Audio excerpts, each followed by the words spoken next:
मो और जो अपने कमरे में पढ़ाई कर रहे थे। तभी जो को शरारत सूझी और उसने मो को परेशान करना शुरू कर दिया।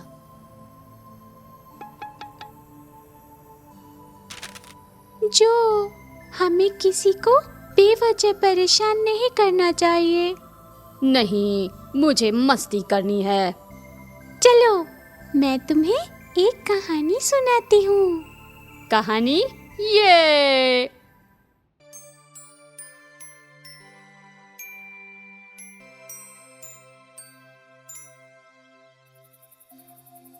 एक बार की बात है, चिंटू अपने घर में आराम कर रहा था।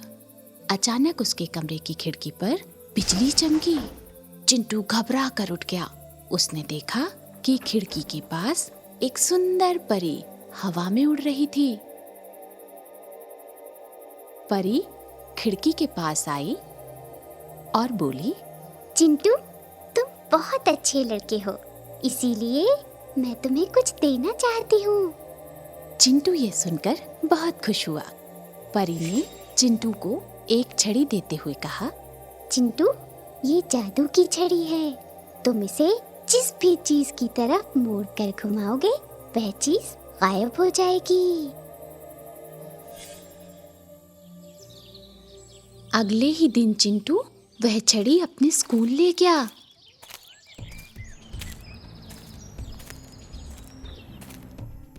वहां उसने मस्ती करना शुरू कर दिया। चिंटू ने स्कूल में भी टीचर की किताब गायब कर दी। फिर उसने अपने दोस्त का टिफिन गायब कर दिया और कई बच्चों की रबर और पेंसिलें भी गायब कर दी।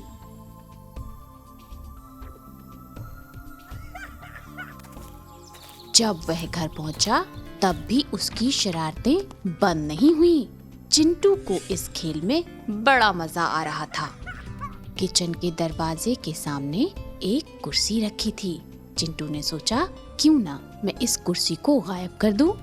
जैसे ही उसने छड़ी घुमाई वैसे ही चिंटू की माँ किचन से बाहर निकलकर कुर्सी के सामने से गुजरी और कुर्सी की जगह चिंटू की माँ गायब हो गई। चिंटू घबरा गया और रोने लगा। इतने में उसके सामने वह परी आई। चिंटू ने परी को सारी बात बताई। परी ने चिंटू से कहा, मैं तुम्हारी माँ को वापस ला सकती हूँ, लेकिन इसके बाद मैं तुमसे ये जादू की छड़ी वापस ले लूंगी। तुम्हें जो भी चाहिए ले लो, लेकिन मेरी माँ मुझे वापस ला दो। तब परी ने एक जादुई मंत्र पढ़ा और देखते ही देखते चिंटू की माँ वापस आ गई। चिंटू ने मुड़कर परी का शुक्रिया कहना चाहा, लेकिन तब तक परी बहुत दूर बादलों में जा चुकी थी। चिंटू अपनी माँ को वापस पाकर बहुत खुश हुआ और दौड़कर गले लग गया। जो, कुछ समझ आया?